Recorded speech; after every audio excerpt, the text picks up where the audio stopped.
Krish, as you say, we're in Dnipro in central Ukraine. We're on our way into Donbass tomorrow, so over the coming days we'll be able to give you more a sense of what it's like there on the ground. But as we arrived into the city this afternoon, another painful reminder that this war is not just claiming the lives of people in Donbass itself. News came in that 3 missiles had come in from Russia, hit a military facility in Dnipro, and reports that at least 10 people died and 35 people were injured. It is in Donbass where the concentrated, bloodiest fighting, though, continues to take place. Russia is closing the vice on a network of villages in Donbass, but it is closing that vice very slowly, even though they're throwing absolutely everything at it. Soldiers on the Ukrainian side in the trenches think selfies in the Somme. President Zelensky described the Battle of Donbass as like hell. Russian thermobaric rockets suck the oxygen out of the air, then set it on fire. At night, the mesmerizing menace of thermite munitions that can burn through metal. The Ukrainian foreign minister described it as one of the largest, most ruthless battles on European soil since World War II. That won't feel like hyperbole if you live in a place like Bakhmut, near the front line. Remnants of Russian missiles were added to the exhibits at St. Michael's Square, Kyiv, today. A tourist attraction that people want to punch. Ukrainians say they've killed some 30,000 Russian soldiers on the battlefield. NATO and others in the West put that figure at more like half that. Moscow says it's killed 15,000 Ukrainian soldiers during the course of this war. The Ukrainians dispute that figure. Either way, this is a bloody, bloody war, with some estimates saying that up to 250 soldiers every day on both sides are dying in the Donbass. But winning modern warfare is not just about killing numbers of the enemy, it is also about hardware and how you use it.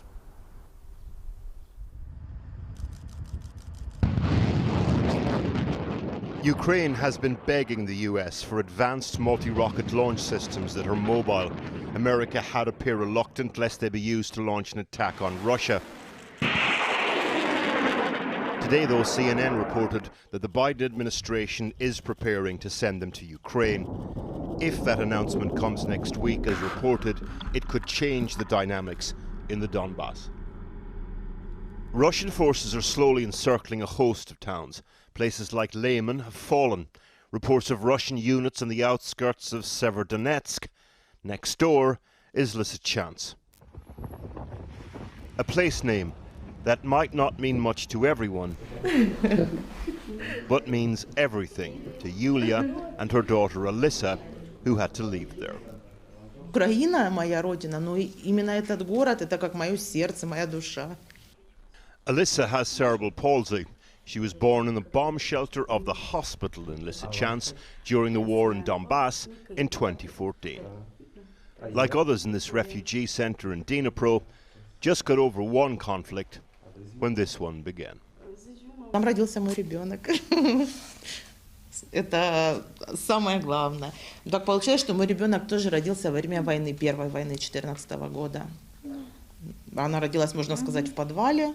Да. И сейчас ребенок пошел в школу, у нас стало все налаживаться, но у нас проблемы со здоровьем, как вы видите.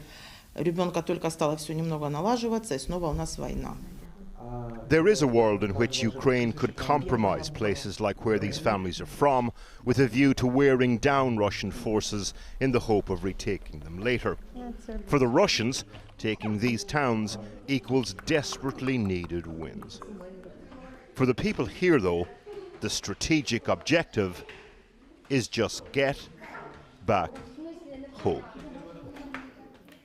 Well, the Ukrainian MP, Kira Rudik, is on a visit to the UK and is here in the studio with us, which makes a change from interviewing you down the line with your rifle in Ukraine. Now, you're here in Britain, I saw on Twitter, partly to meet Ukrainians who are here, but you will have discovered there are not that many here, partly because of delays to the visa system. What do you want to change? So one of the goals of my visit right now is to make alteration to the visa process, because there's not too many Ukrainians they want to get into the United Kingdom. We know that. It's the farthest point in Europe from Ukraine, so people have many other countries to stay at. But this small amount of women and children who want to get in, why not make it easier on them? Moreover, today I spoke with many of my colleagues who are saying that there are many of their friends that are waiting for the refugees to come in, that they are opening their homes. But because of the visa delays, they cannot let these people in. So I would be asking my colleagues, my counterparts in the United Kingdom Parliament, saying, okay, guys, let's change it. Let's make it easier for the people who desperately need it. Let's make it easier for the small amount of people who really want to get into the United Kingdom. Let me ask you about the words of the German Chancellor, Olaf Scholz, who has said the war raises many questions, such as can violence be fought with violence? Can you only create peace without weapons? We should discuss both with respect. What do you make of that? I would love to hear what does he propose.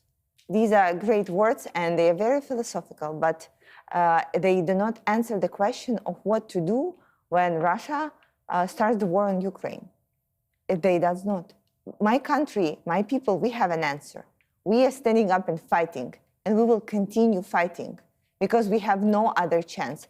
If he has any other offer, great offer, I would love to hear it. But do you think this is related to you not getting the weapons you want? Oh, of course. Well, of course, Germany was dragging their feet from giving us the weapons. It's been promises and promises and promises and promises. And these statements are adding to the promises. But again, there are political laws that one who is promising and then not getting it us will suffer it a lot. We have seen that. Why do you think Macron, during his elections, was so favorable to Ukraine? Because people in the whole Europe, and I know that I come from, right now from Davos, from World Economic Forum, I have spoken to the economists, to the diplomats, to the thinkers from all over the world. People are on Ukraine's side, and politicians need to step up to the game. Well, I mean, that leads me to Boris Johnson then, because the way it's portrayed, Boris Johnson's very popular in Ukraine. Oh, it is. They're naming streets after him. Absolutely. Do you see him as a leader or as a man who is following the will of the British population? I think it's 50-50 right now. But is it bad or good? Because as a politician, he needs to execute what people have elected him for, to provide their will.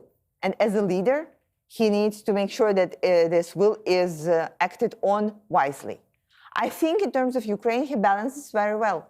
He is trying right now to be a step ahead in front of the United States. And he is pretty successful in that. I come here today to ask for the missile system that United States are very much delaying to give to us. And then we are saying, okay, we will ask the United Kingdom, maybe they will give them to us. And you guys are usually a little bit ahead, showing the leadership in there. And that, I think, is a good thing, especially for my country. Just briefly, I mean, do you see this war going on a long time now? Or could it be yet brought to a closer end? That depends on if the countries will push together. And this is my message to everybody. This could be a long run, a devastating long run, but we can make it a short one and winning one if we push all together. If we stop dragging our feet from what Ukraine needs and give us what we are asking for. Kira Rudik, thank you very much for joining us. Jackie. Now, as many as 47 million people across the world face acute hunger if the war in Ukraine doesn't end, says the World Food Programme.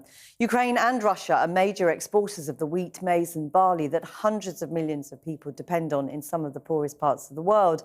But the war means those exports have been hugely disrupted. Egypt has long relied on Ukrainian wheat to help feed its population of 106 million people. But now 300,000 tonnes of the crop is stranded in Ukraine, either stuck in ports or on the dockside, not even loaded onto the ships. And it is grain the world needs, held in Odessa and other Black Sea ports by a Russian blockade, leading the EU to accuse President Putin of using food as a weapon. Last year, Ukraine exported more than 21 million tonnes of wheat, more than 10% of total world exports. Egypt was the largest importer, but other low and middle-income countries like Bangladesh and Turkey are also big customers. With other Ukrainian crops also under threat, world food prices have risen by nearly a third over the last year. Ukraine's next wheat harvest is due to start in July, but as the war rages, it's uncertain whether any of those crops will ever make it to the world's tables. Well, earlier I spoke to Michael Dunford, who's the World Food Programme's Regional Director for Eastern Africa. I asked him about the ships with cargoes of wheat which are trapped on the dockside, going nowhere, and what that means for countries already struggling to feed people. So the most immediate effect is it's forcing prices up. And this is really squeezing. I know it's happening here in the UK, but it's happening at a level in Eastern Africa, which is really putting enormous pressure on the households. It's estimated that 6 to 10% of a household income in the UK is spent on food. In Eastern Africa, it's 40, 50, sometimes 60%. So any increases in price really hurts those families. And it's interesting you touch on the point that it is happening everywhere. Do you think the problem is, or the difficulty is, for perhaps good reason, people focus on what's happening on their doorstep? It's inevitable that people will look and try and understand how it's impacting them first. But it's essential that as a global community, we understand that there are other parts of the world who are suffering, and the Horn of Africa is one particularly at the moment. I mean, do you think the world is paying enough attention? I feel it's essential that the world pays more attention. So it's not paying enough attention, in truth? It's inevitable that the likes of Ukraine are sucking up a lot of the attention and the funding, but we need to ensure that other areas, such as the Horn, are able to attract the funding so the World Food Programme and other humanitarian actors are able to respond. But in practical terms, with the situation as it is, as we say, we talk about, wheat stuck on the docks in ships that is just not moving and not likely to move anytime soon. What can the world do? Well, first and foremost, we need funding.